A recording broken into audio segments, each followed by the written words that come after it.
Un porte-parole de l'ambassade a fait ses remarques en réponse à la publication de la nouvelle stratégie de défense nationale américaine par le Pentagone.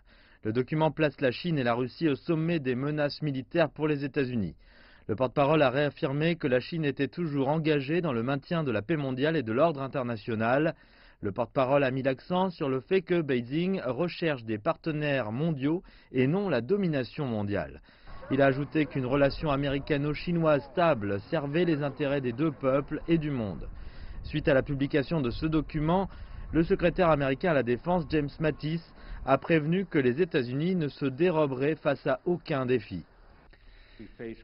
Nous faisons face à une menace grandissante de la part de puissances révisionnistes aussi différentes que la Chine et la Russie le sont entre elles.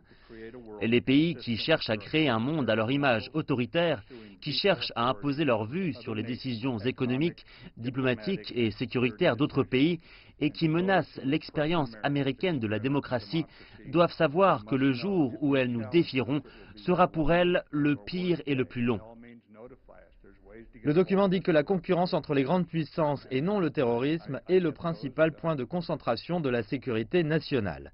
L'armée américaine place une Chine en rapide progression militaire et une Russie toujours plus agressive au sommet de leurs priorités sécuritaires. Le document identifie également d'autres menaces comme la RPDC, l'Iran, l'État islamique, le Hezbollah et Al-Qaïda. La construction d'une force encore plus destructrice est au centre de la stratégie.